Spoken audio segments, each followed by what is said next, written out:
6절로 11절까지 말씀 교독하겠습니다. 제가 먼저 6절 봅니다. 여호와께서 공의로운 일을 행하시며 억압당하는 모든 자를 위하여 심판하시는도다.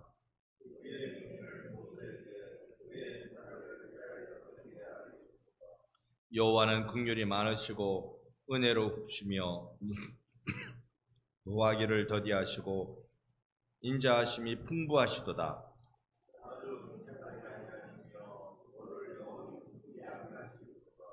우리의 죄를 따라 우리를 처벌하지는 아니하시며 우리의 죄악을 따라 우리에게 그대로 갚지는 아니하셨으니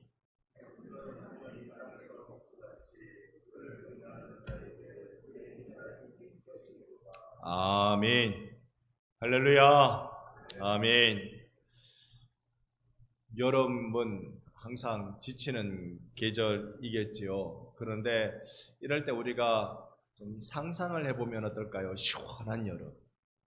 우리가 기억에 남아있는 그 시원한 여름들. 나는 언제적 한번 이런 시원한 여름을 가졌다. 그런 거 한번 생각해 보면 제법 우리가 이 여름을 지나는데 도움을 받을 수 있을 것입니다. 오늘 얼핏 라디오 방송을 듣다 보니까 오늘이 말복이었습니까? 여러분 어떻게 오늘 좀 한 마리 잡아 드셨습니까? 어떻습니까? 이 더위에 어떻게 이 더위를 이겨내고 있으신지요? 보신을 좀 하셨는지요? 이틀 전에 한 강연을 들으니까요, 우리나라의 이 여름에 몸보신을 위해서 주로 먹는 게 무엇이었을까? 그 양반네들은 좀 이렇게 권세 있는 집의 사람들은 여름에 몸보신 하려면 하기 위해서 어떻게 나라의 허락을 좀 받아서 소고기를 먹었답니다.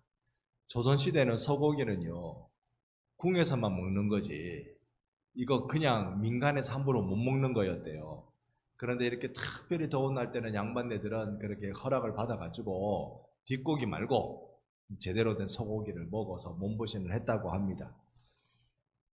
서민들은 어떻게 합니까? 평민들은 어떻게 하냐고 물었더니 잘 아시겠죠? 보신해서 먹는 탕. 네, 그걸로 먹었답니다. 그걸로. 없으니까. 소고기는 엄두도 못 내는 거니까. 없으니까 그걸로 먹었답니다. 그런데 우리가 요즘 몸보신하면 뭘 잡아먹습니까?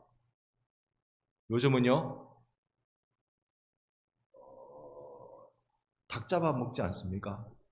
요즘은 닭 잡아먹습니다. 그 여러분 오늘 닭 잡아 드셔놔놓고 지금 오리발 내미시면 안 됩니다. 이 여름에 보통 닭 잡아 먹습니다. 근데 조선시대 때는 닭을 안 잡아 먹는데요. 닭의 존재 이유는 닭고기에 있지 않답니다. 닭의 존재 이유는 어디 있었을까요? 그러면 알 놓는 데 있는 거죠. 그러니까 이 알 놓는 닭을 잡아먹는 건 이건 정말 대단한 일. 진짜 백년손님 사위가 올 때나 잡아먹는 거지 함부로 못 잡아먹는 거라고 그렇게 하더라고요. 어쨌든 우리가 여름에 이렇게 좋은 생각들, 행복했던 기억들을 좀 떠올리면 좀 지날 수 있지 않을까.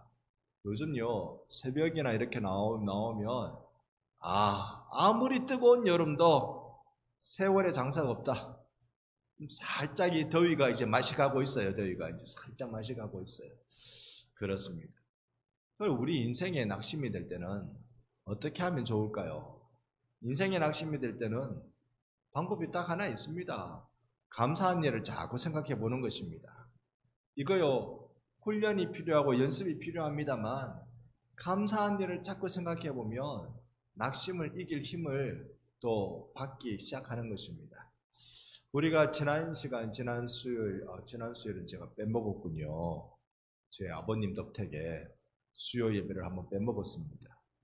그 전에 수요일날 우리가 103편 1절에서 5절까지를 같이 보면서 이 개인이 하나님의 사랑을 어떻게 누렸는지를 봤다면 이제 6절부터 11절까지는 나라가 공동체가 하나님의 사랑을 어떻게 누렸느냐에 대한 이야기를 해주고 있습니다. 그러니 이럴 때는 나라가 어려울 때 힘들 때 그때 여러분 오늘 이 말씀 붙들면 됩니다. 오늘 우리가 읽은 이 말씀 붙들면 되는 것이죠. 그래서 공동체가 어떻게 하나님의 사랑을 누렸는가, 그거 우리 오늘 한번 보려고 합니다. 제가 6절, 여러분 7절을 다시 한번 읽을 텐데요, 제가 6절을 보고 여러분 7절을 받아주시기 바랍니다. 여호와께서 공의로운 일을 행하시며 억압당하는 모든 자를 위하여 심판하시는도다.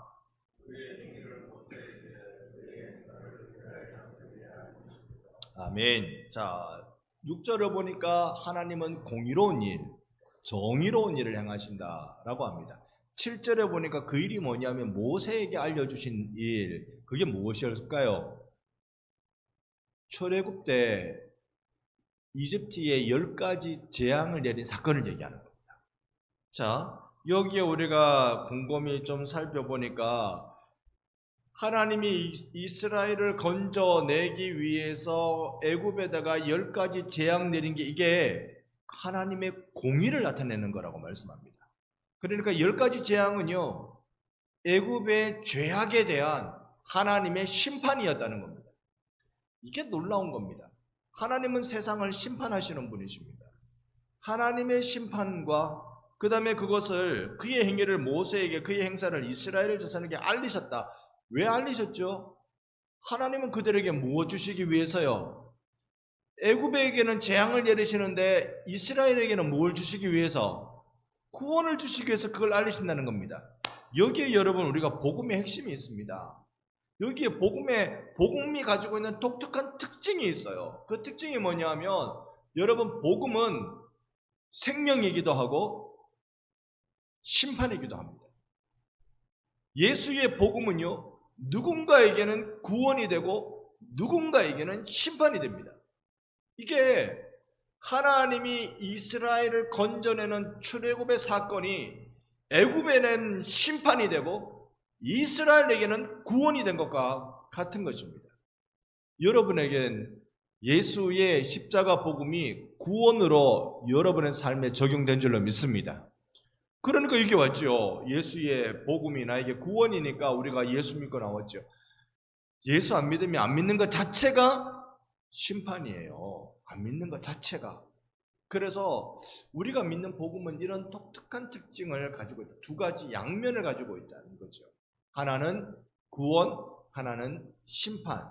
여러분, 우리에게 다가오는 구원의 은혜가 세상을 향하여서는 하나님의 공의가 되고 있다는 것입니다. 자, 이스라엘에게 알리셨다. 7절에 그랬는데 알리셨다. 이 구원을 알려 주신 것입니다. 그러면 우리가 한번 생각해 봅시다. 이 10가지 재앙이 애굽에 내려질 때 얼마나 조마조마했을까요? 자연 재앙이지 않습니까? 개구리, 파리, 심지어 9번째 재앙이 뭔지 아세요? 흑암 재앙입니다. 흑암 재앙은 대낮에 깜깜해지는 겁니다. 혹시 경험해 보셨습니까? 이게 대체로 우리가 추측한데 이제 개기일식이라고 그렇게 봅니다. 그러니까 태양이 달에 가려가지고 보기에 하늘이 깜깜해지는 그런 현상 말입니다. 여러분, 부분적으로 일식 말고 완전히 일식이 이루어지는 거 혹시 보신 적 있으세요?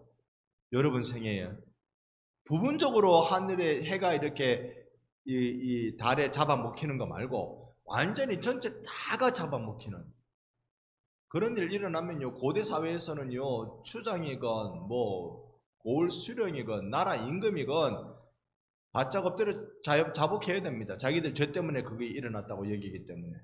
그러니까 이 애굽에 일어난 10가지 재앙들, 마지막 장자재앙은 말할 것도 없고요, 이런 재앙처럼 오늘날 재앙이 일어나는 이 시대를 우리는 어떻게 보고 있어야 할까요? 여러분, 지금의 시대는 아무리 과학 문명이 많이 발달했다 해도 그 재앙을 이제 사람이 어찌할 수 없는 형태까지 다다르고 마는 것입니다. 한때는 일본 여행 한참 가더니 지금은 일본 여행 안 간답니다.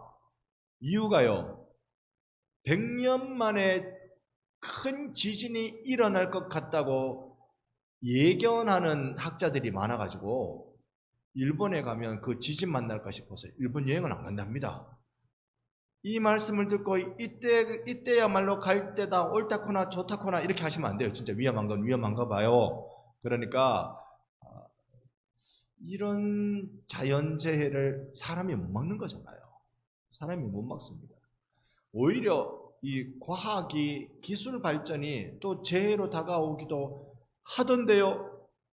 그러니까 이 인간이 만들어낸, 더 편리하고자 만들어낸 과학기술이 인간에게 더 화가 되는 일들을 우리는 많이도 보고 있습니다. 이럴 때 우리는 무엇을 생각해야 될까? 위험천만한 시대에 우리는 무엇을 바라봐야 될까? 우리는 하나님의 구원을 바라보는 영의 눈이 이럴 때일수록 더 띄어지기를 소망합니다. 세상 깜깜하고요, 나라가 시끄럽고, 우리나라 안에서도, 여러분 우리나라 안에서 왼쪽에 있는 사람, 오른쪽에 있는 사람 싸움을 우리가 한두 번 봅니까?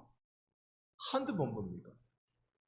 우파니 좌파니 보수니 진보니 얘네들은 싸우는 걸 즐기는 애들인 것 같아. 안 싸우면 심심해서 못 견디는 애들인 것 같아. 애들이라고 표현하니 이상합니까? 제가 보기에는 애들입니다. 되게 유치하고 어린 애들입니다. 안 싸우면 몸이 근질근질해가지고 날마다 싸움을 만들어내는 싸움꾼들인 것 같아요.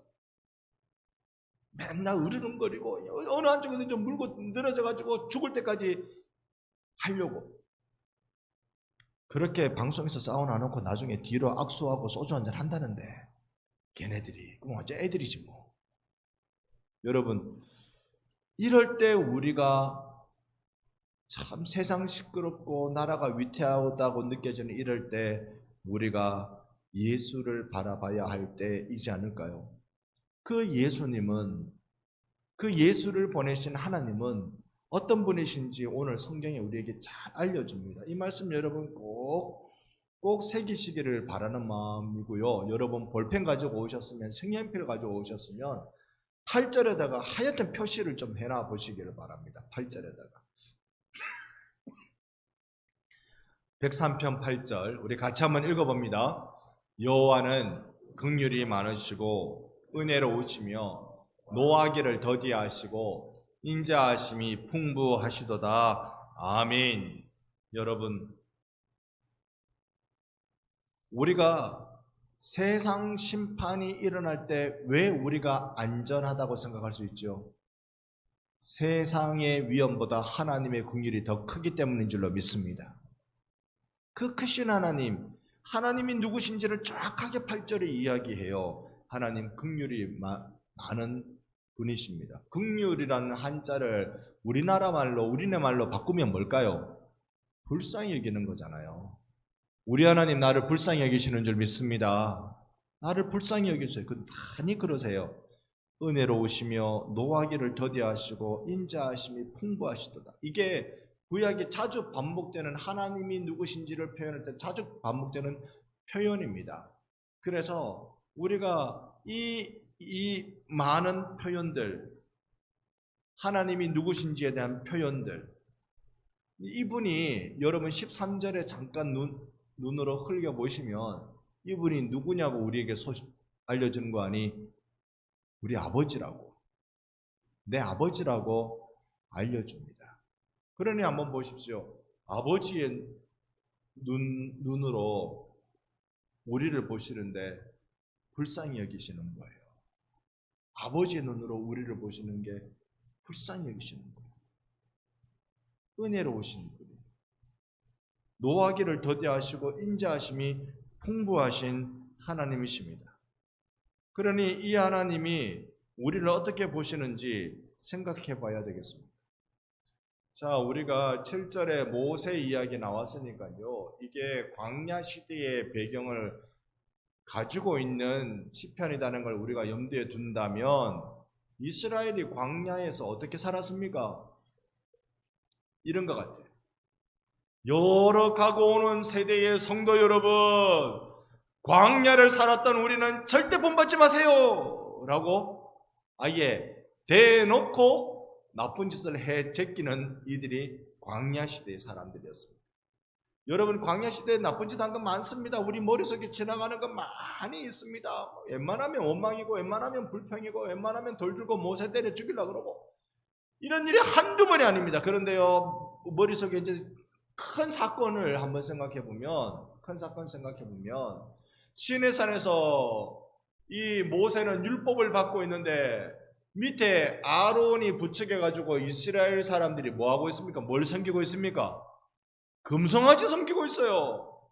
금송아지 만들어 놓고 아이고야 이 금송아지가 우리를 애굽에서 구원하는 우리의 신이다라고 말하면서 헐쩍헐쩍 뛰고 있습니다. 모세와 같이 내려오는 여호수아가 진중에 이상한 소리가 들리는데요 라고 얘기했더니 모세가 이렇게 말합니다. 이거는 전쟁에 나서 싸우는 소리도 아니고 이거는 슬퍼서 우는 소리도 아니고 여러분 싸우는 소리도 아니단 말은 소리는 컸단 말이잖아요. 우는 소리가 아니다라는 말은 소리가 구성졌다는 말이잖아요. 그런데 싸우는 소리도 아니고 우는 소리도 아니고 이게 무슨 소리란 말입니까? 무당구구 타는 소리 들어봤습니까? 저는 못 들어봤습니다. 그런데요 이 인디안 부족이나 이렇게 모닥불 피워놓고 거기에 벌쩍벌쩍 뛰는 그런 소리 말입니다. 이스라엘 민족이 그런 소리를 내는 것, 유일신 하나님만을 섬겨야 되는 이스라엘 민족이 모세가 시내산에서 율법 받고 있는데 저끼리 모여서 우상 숭배한다고 금송아지가 우리를 인도해낸 여호와다라고 말하면서 뛰어 미친 짓을 하는 그 일, 하나님이 뭐라고 하십니까? 이것들 다 쓸어보고 니하고 새로 시작해야 됩니다. 모세야, 내가 아브라함하고 새로 시작하던 이놈들 다 쓸어버리고 내가 새로 시작하겠다. 근데 모세가 그러면 하나님이 이들을 광야로 인도해 내신 하나님이 광야에 이들을 지키지 못하는 하나님이라고, 이들을 인도하지 못하는 하나님이라고 세상 만사 소문날 거 아닙니까? 하나님 그러면 안 되잖아요 라고 하면서 이들을 용서해 달라고 빕니다. 하나님이 그 모세가 비는 그 기도를 들으세요. 그래 그러면 내가 용서해 줄게. 우리 하나님 이런 분이라고요. 그냥 탁 때릴 정도가 아니라 그냥 딱 세상에서 없애버리면 딱 좋겠는데 그런데 하나님이 긍휼이 많으시고 오늘 표현대로 긍휼이 많으시고 은혜로우시며 노하기를 더디하시고 인자가 풍부하신 분이 우리 하나님이신 줄로 믿습니다. 그러니 산 거예요. 광야에 또 굵직한 잘못한 사건이 또 있지요. 이제 가나안에 들어가기 전에 가나안이 어떤 동네인가 한번 알아보려고 12명의 정탐꾼을 가데스 바니아라는 지역에서 모아가지고 이제 너희들이 저 가나안에 들어가서 지도도 좀 그려오고 그 사람들이 어떤 사람인지 그것도 좀 알아오고 정탐 좀 하고 오니라. 거기 있는 곡식도 좀 들고 와보고 시켰더니 그런 심부름은 한 것 같은데 와서 보고 가요. 우리 다 죽게 생겼습니다. 우리가 이 광야에서 죽어버린 게 차라리 낫겠는데요. 적의 칼에 우리는 다 죽게 생겼습니다. 12명 중 10명이 그런 보고를 하는 바람에 이스라엘 백성이 모세를 죽이려고 합니다. 그리고 우리가 애굽으로 돌아가자. 다른 지도자 세워가지고 애굽으로 돌아가자. 하나님이 굉장히 분노하십니다. 어떻게 분노하십니까? 내 귀에 들린 대로 너희에게 다 행하겠다. 광야에서 죽는 게 차라리 낫겠다고? 그래, 광야에서 다 죽게. 하나님이 얼마나 마음 상하셨어요. 얼마나 하나님이 괴로우실까요?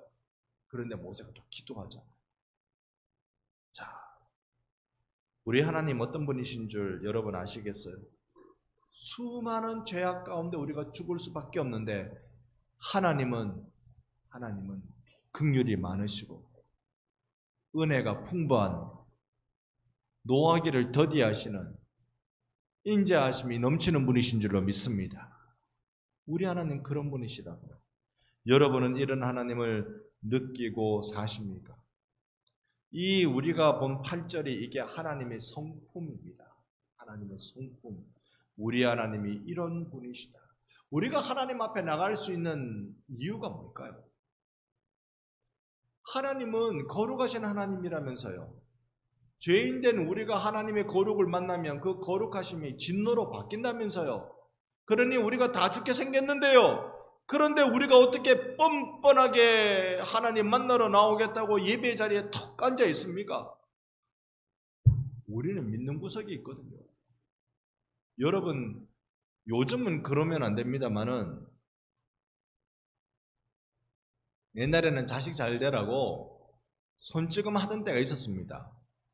여러분은 손찌검을 좀 하셨습니까? 손찌검을 좀 당하셨습니까? 아마 둘 다이신 세대셨으리라 생각을 합니다. 그런데 한번 보세요. 자식을 죽으라고 때리는 사람 없지요? 잘 되라고 때렸죠? 여러분 부모님이 여러분을 잘 되라고 때리신 거죠, 또. 그럴 때요, 부모에게 매를 맞고 있는 그 자식이 확 화를 내면서 이게 여기 아니면 내가 집이 없나?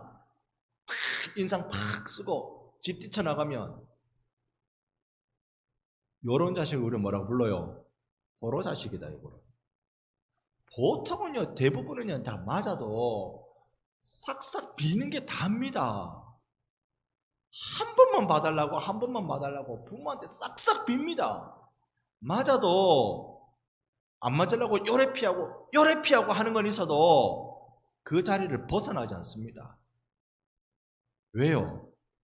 때리는 사람이 누구니까? 내 아버지니까, 내 어머니니까, 내 아버지인 줄, 내 어머니인 줄 알기 때문에 때려도 나 병신되게 때리진 않을 거다. 때려도 나 죽게 하지는 않을 거다.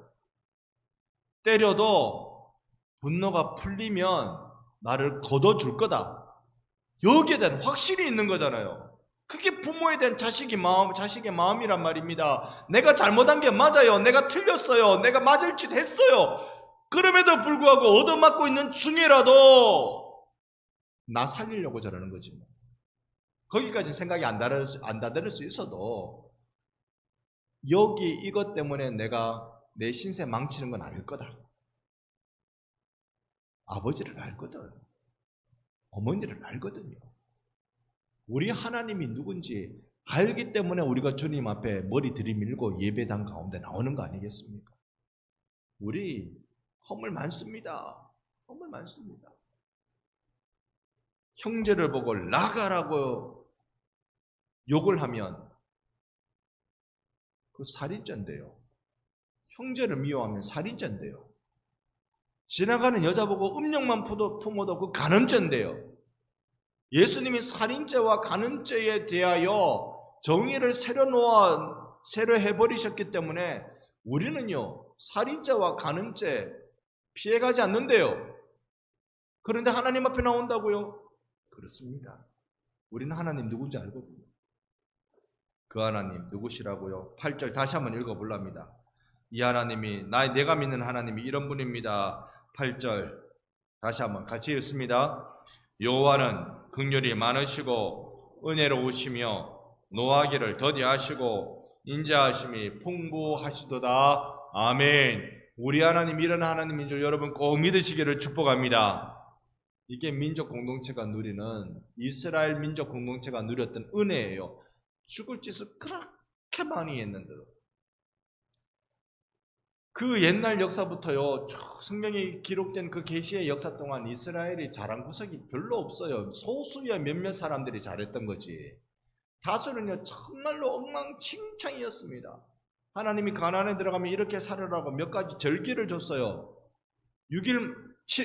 일주일마다 한 번씩 지키는 절기는 안식일, 한 달에 한 번은 초하루, 1년에 3번은 유월절, 맥추절, 수장절, 7년마다 한 번은 안식년, 7년을 7번 지나고 바로 그 다음에 50년마다 지키는 절기는 희년. 이스라엘은요, 자기 지키기 쉬운 것만 지켜요. 안식일은 지켰어요. 하나님이 지키라는 것보다 더 엄격하게 지키네? 안식일은 지켰어요. 그런데요, 유월절 지킬라 하다 말고 맥추절, 수장절 마찬가지죠. 근데 요건 흉내는 좀 냈던 것 같아. 그런데 안식년은요, 가나안에 들어가서 살면서요, 그 나라가 망할 때까지 한 번도 안 지킵니다. 단 한 번도 안 지킵니다. 희년은요, 희년이 뭔데요? 안식년도 안 지키는데 희년을 어떻게 지킨단 말입니까? 이만큼 악한 이스라엘 민족이에요. 우리 같으면 요놈들을 그냥 확 그냥 막 그런데 하나님은요, 긍휼이 많으시고 노하기를 더디하시는 분이세요. 인자가 풍성한 분이십니다. 그 하나님이 이 민족을 사랑하시는데 그 사랑하시는 모습은 9절과 같습니다. 자주 경책하지 아니하시며 노를 영원히 품지 아니하시리로다. 여러분 경책하시죠? 그런데 자주 안 해요. 노를 품으시죠? 그런데 영원히 품지 않으시는 분이십니다. 10절, 11절 두 절을 우리 같이 한번 읽겠습니다. 우리의 죄를 따라 우리를 처벌하지는 아니하시며 우리의 죄악을 따라 우리에게 그대로 갚지는 아니하셨으니 이는 하늘이 땅에서 경외하는 자에게 그의 인자하심이 크심이로다. 아멘. 오늘 12절까지라고 본문을 주보에 정했는데 12절만 잠깐 다시 제가 한번 읽으면 이렇습니다. 동이 서에서 먼 것 같이 우리 죄가를 우리에게서 멀리 옮기셨으며 라는 말씀이 있습니다. 자, 그러면 여러분 눈으로 10절에 보면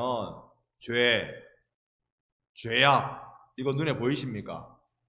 그 다음에 12절에 죄과 이거 보이시죠? 구약의 죄에 대한 설명은 이 세 개 단어로 다 합니다. 이 세 개의 단어로 죄악, 죄과 이것으로 죄를 다 설명한다니까요. 그러니까 우리가 온통 죄인이에요. 다 우리의 10절에 보면 우리란 말이 4번 나오죠. 우리의 죄를 따라 우리를 처벌하고 우리의 죄악을 따라 우리에게 갚고 하나님 그리 안 하셨다. 12절에도 우리의 죄가를 이야기합니다. 그렇다 그러면 이 죄에 둘러싸인 우리가 살 수 있는 유일한 희망이 무엇인가? 그게 11절이었다는 거죠. 11절 이는 하늘이 땅에서 높음같이 그를 경외하는 자에게 그의 인자하심이 크심이로다. 하나님을 경외하는 자에게 하나님이 인자를 보통 보내시는 것이 아니라 크게 보내신다. 신약 성경의 사랑이라고 말하는 게 구약 성경의 인자를 이야기합니다. 여러분, 우리 하나님이 얼마나 우리를 사랑하시는 성품인지 우리가 여기서 깨달아 보기를 원합니다. 우리의 민족, 백의 민족이라고 그렇게 부릅니다. 흰 옷을 입고 다녔다고 백의 민족이라고 부른 모양이지요. 그런데 우리의 민족이 하나님을 몰라 죄악을 많이 범했습니다. 집안에 우환이 생기면 굿을 해야 되고 좀 아프면 베갯잎 사이에 부적 써넣어야 되고 가난하고 힘드니까 그럴 수밖에 없었던 것도 있었습니다. 탐관 오리들이 쥐어 짜니까 고열 짜내면서 살았기 때문에 그러던 것도 있었습니다. 어디 그뿐입니까? 같은 민족끼리 총불이 들이대면서 3년 동안이나 죽고 죽인 것이 수십만이었습니다. 이런 상황 속에 이 민족이 희망이 있습니까? 지금 보면은 이 나라가 그저 싸우기에 열심이고, 아니 우리끼리는 뭉쳐야 되는데 우리끼리 싸우는데 재미 붙였어. 하여튼 싸우는데 열심이고, 그 다음에 뭔가 일이 돌아가는 일을 보면 이 나라 사람들을 위하려고 뭔가 정책을 만들었다는데 그게 정말 위하는 게 맞는가 싶은 생각이 들 때가 제법 있습니다. 이제 갓 시작한 거라 뭐라고 얘기하기가 어렵지만 필리핀의 이모들이 지금 오고 있잖아요. 필리핀 이모들. 그런데 그 필리핀 이모들 전일제로 하루에 8시간씩 고용하면 한 달에 250만 원 줘야 된다는데요. 그 고용하는 이 차라리 내가 일하고 말지. 그러니까 이런 부분들에 대해서 뭔가 정말 금방 나가지고 먹고 살기 바쁜 부부의 삶을 도와주려는 뜻이 과연 있기는 있는 건가 생각을 해보게 됩니다. 이럴 때 그런데요, 이 나라에 대한 우리는 불안한 마음이 많지만 우리 하나님은 이 나라를 향하여서 예수 믿는 이들이 이 나라를 향하여서 주님은 노하기를 더디하시고 인자하심이 넘치도록 우리에게 붓고 계시다는 분명한 사실입니다. 그래서 우리 민족이 희망이 있습니다. 예수 믿는 이 믿음의 선한 일들을 민족 전체가 다 한 적은 없어요. 그런데 그 일제의 잔인한 폭정 앞에 소수의 그리스도인들이, 많지도 않았어요. 소수의 그리스도인들이 하나님 앞에 신앙 지키며 젊은 피 쏟아가며 순교하며 신앙으로 세워진 이 나라이기에 우리 하나님 지금도 우리를 사랑하시는 줄 믿습니다. 예수의 피를 보시면서 이 나라를 사랑하시는 그 주님 앞에 우리 하나님의 사랑을 향하여 나아갑시다. 달려갑시다. 그 주님을 바라보며 오늘도 주여 내 영혼이 하나님의 성품을 기대하고 나갑니다. 나에게 주의 날개로 덮으시사 풍성한 사랑으로 더입혀 주시옵소서. 기도하며 주님 만나는 우리의 신앙 되기를 예수님 이름으로 축원합니다. 아멘.